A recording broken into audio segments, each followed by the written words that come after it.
थरोई में फंगे है करम बरो अच्छा थरोई क्या खुन करे नंग अनि खुले आई नंग ना एडवांटेज होये ने करम बा ओ ngai ko करम बा कफई मुझे कफई ngai को ऐस आईगी थरोई की थम्फम प्लास्टिक सी हो मखुन सी होरम दना लोइना ताखरब मालेदा अस मुक थीब तारे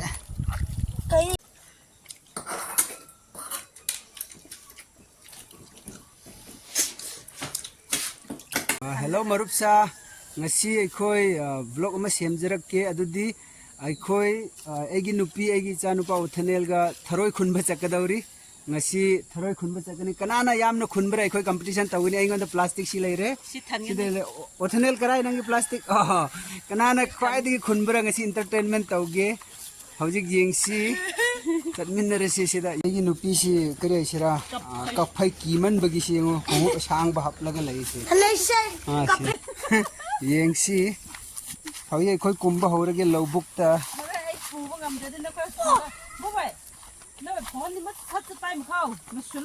द थनमगे खोयगी चप्पल मखैसी सिदा लौरोय द कराइदी हौजी थीबा होरगे सिदगी फंगबरा येंगसी हौजिक से ओ होंगरो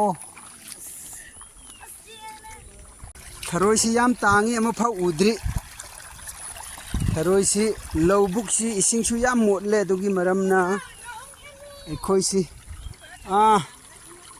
सोमदा लाओ सोमदा थरोई आइदि अमा फाव खुंद्री मिनिट मंगा दि ओइरे थरोई अमा फाव खुंद्री थरोई में फंगे है करम बरो अच्छा थरोई क्या खुन करे नंग अनि खुले आई नंग ना एडवांटेज होये ने मिनिट मंगा मनुंग द थरोई अनि खुले आई ना अमा खुले सिदा ममुक लेरे आइसु मच्चा अमा सि यंगु सि थरोई मच्चा अमा सिदा थरोई अचाउ चाउ बा अनि फंगे यंगु गाइस सि अमगा अदुगा सिदा अमगा आई थरोई मरी खुले अदु सिदा अमा लेरे सिदा मसु लेरे अदुगा सिदा सो अमा लेरे हाइस थरोई याम लेरमे हे सिददी मफमदा यामना लेरमे मरी मंगा गुंबा आइगी चानुपा ओथनेल सिना थरोई में खुल्ली गुड शाबाश गाइस आइगी थरोई की थम्फम प्लास्टिक सी हो मखुन सी होरमदना लोइना ताखरब मालेदा अस मुक थीब तारे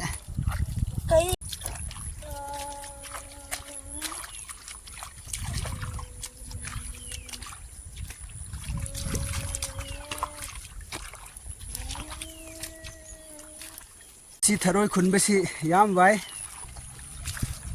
ओ सिन मखै सिदा थरोई लैतरी सी करिगिनो लोइना खुन्नरब जातने मीना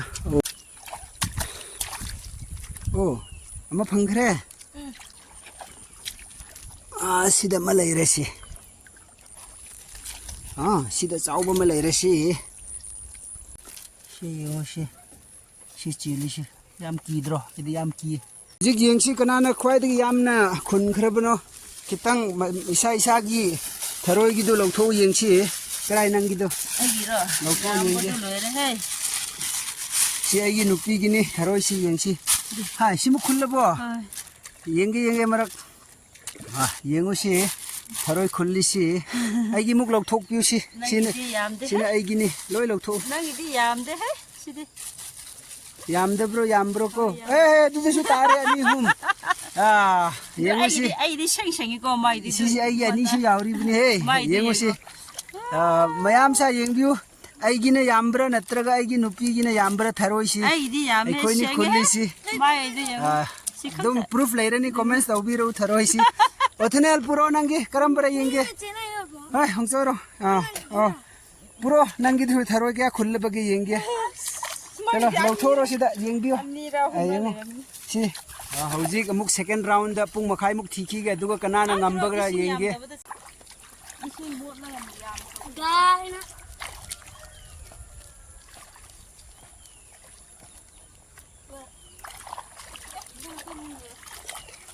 आइदि सिदा ममुक फंगेसी अनि फंगरे हे कुमलागा सिदा अनि फंगरे हे आइदि थरोई ममुक खल्ले इचा नुपाना अस मंगा सुरे गुड शाबाश थरोई मंगा खुल्ले इचा नुपाना Oh, sidasu chauba ma leire se.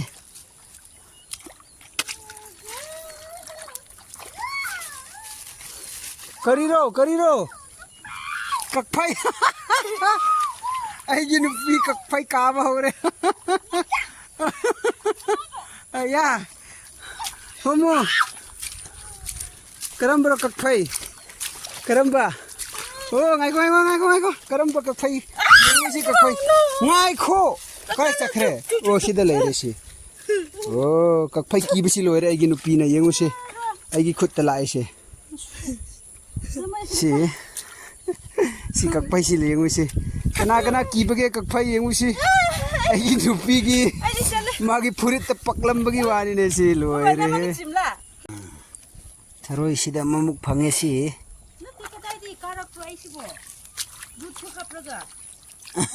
adune but sutti happe kakphai na ka bi khre mai mathak ta chauba ma leire si tharoi si chauba ma leire tharoi si chauba si ma leire me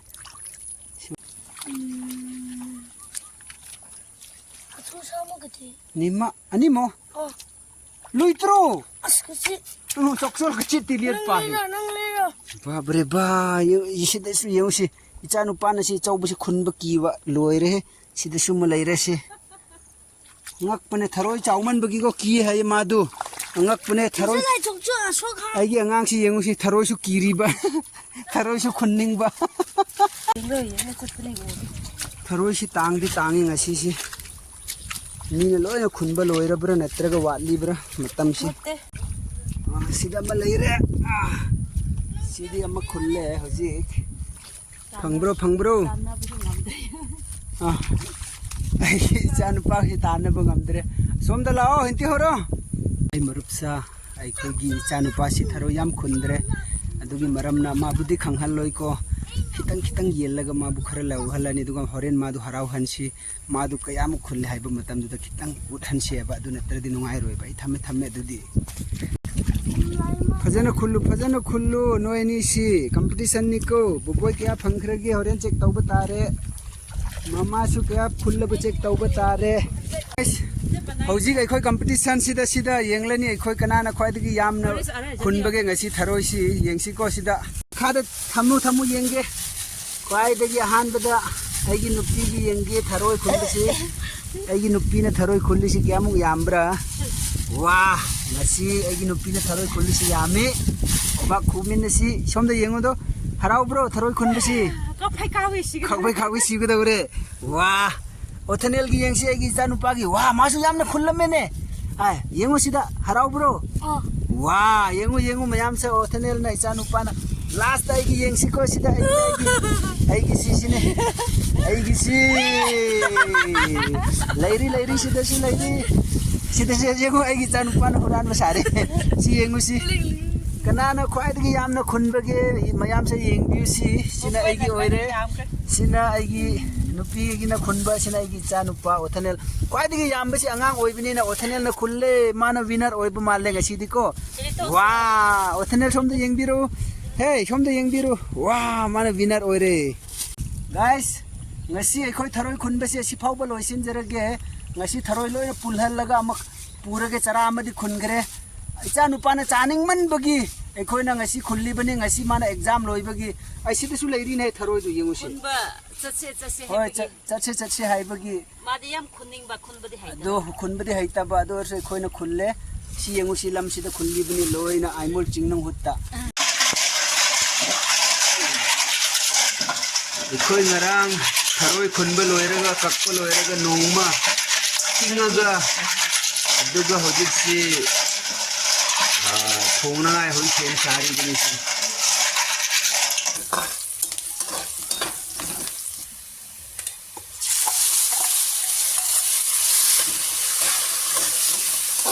tharoi phutkhra bani adugi hojik si ida hapta tare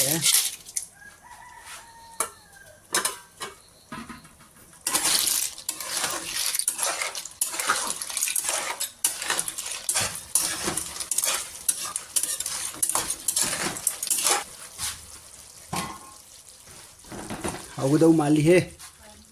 ꯑꯩꯈꯣꯏꯒꯤ ꯏꯃꯥꯗꯤ ꯊꯔꯣꯏ ꯆꯥꯗꯕꯅꯤꯅ ꯍꯧꯖꯤꯛꯁꯤ ꯉꯆꯤ ꯆꯔꯧ ꯃꯔꯤ ꯃꯉꯥꯁꯤ ꯇꯥꯎꯕꯤꯔꯒ ꯆꯥꯍꯟꯒꯦ hello ꯒꯥꯏꯁ ꯀꯅꯥ ꯀꯅꯥ ꯉꯆꯤ ꯆꯔꯧ ꯇꯥꯎꯔꯒ ꯆꯥꯅꯤꯡꯕꯒꯦ ꯈꯤꯇꯪ ꯍꯥꯏꯕꯤꯔꯛꯎ ꯉꯆꯤ ꯆꯔꯧ ꯄꯥꯝꯕ ꯊꯥꯎꯗ ꯇꯥꯎꯔꯒ ꯑꯩꯈꯣꯏꯗꯤ ꯇꯥꯎꯒꯗꯧꯔꯤ ꯍꯧꯖꯤꯛ ꯑꯩꯅ ꯐꯖꯅꯗꯤ ꯍꯥꯠꯇꯣꯛꯈ꯭ꯔꯕꯅꯤꯀꯣ ꯑꯃꯨꯛ ꯉꯆꯤ ꯆꯔꯧ ꯍꯥꯏꯕꯁꯤꯀꯣ ꯊꯥꯎꯗ ꯍꯥꯞꯂꯗꯤ ꯈꯤꯇꯪꯗꯤ ꯆꯣꯡꯕꯅꯤ ꯁꯥꯎꯕꯤꯅꯨꯀꯣ ꯃꯌꯥꯝꯁꯥ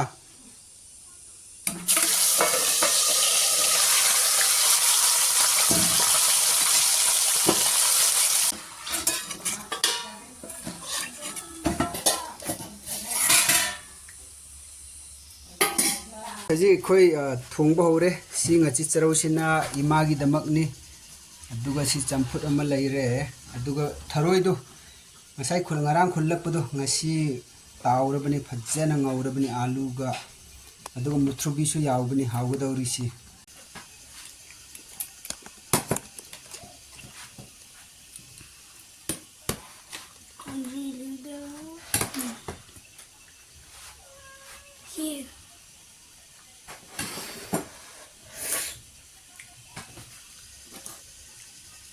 ꯍꯥꯎꯕ꯭ꯔꯣ ꯍꯥꯎꯋꯦ ꯑꯩꯈꯣꯏꯒꯤ ꯏꯆꯥ ꯎꯊꯅꯦꯜꯅ ꯆꯥꯅꯤꯡꯃꯟꯕꯒꯤ ꯑꯩꯈꯣꯏ ꯊꯔꯣꯏ ꯈꯨꯟꯕ ꯆꯠꯄꯅꯤ ꯉꯔꯥꯡꯗꯨ ꯉꯁꯤꯗꯤ ꯍꯥꯎꯅ ꯑꯃꯨꯛ ꯈꯨꯟꯕ ꯆꯠꯁꯤ ꯍꯥꯏꯅꯨꯀꯣ ꯑꯗꯨꯒ ꯅꯣꯡꯃꯥꯏꯖꯤꯡꯗ ꯌꯥꯝ ꯍꯥꯎꯅꯤ ꯈꯔ ꯆꯨꯞꯀꯦꯀꯣ ꯁꯥꯎꯕ ꯌꯥꯗꯦ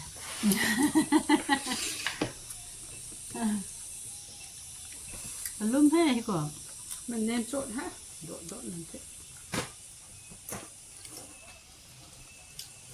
Ấy, thúc thế hề. Hào ấy.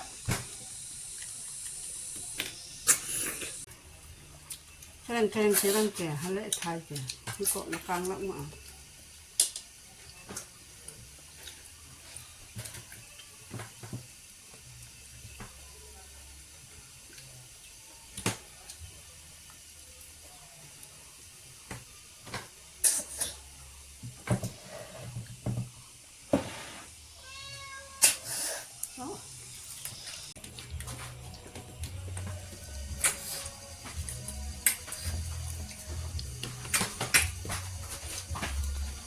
Kandang na Indra.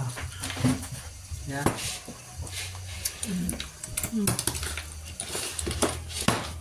Kandang.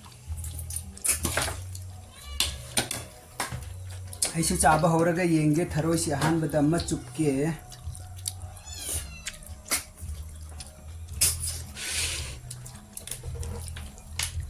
Howdy how do si thum khara chakre hai.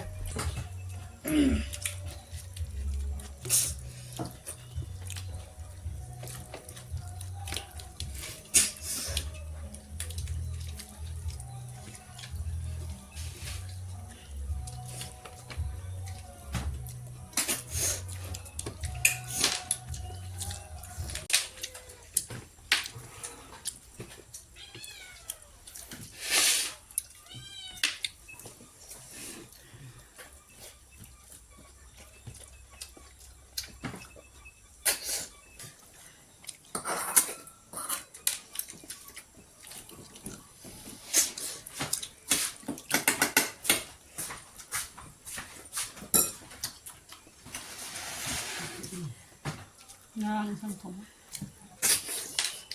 Luôn mẹ. Mình bữa nào mình học. Một chút. Charo. Cái làm nập bể. Charo. Chúc cho ngay chắc có hơn ngay chắc nó này. Icha nupa na yengu tharoi pamman bagi mana chuppa si mayam ni fajana chahau re si aina chuppa di yamdri mana chupman bagi aina nungsi rakhraba guys ngasi gidi si phau bolo senjarage ngasi gi ikhoina tharoi khunbaga chabaga thongbaga fajara di like tawbiu subscribe tawbiu share tawbiu comments tawbiu bye bye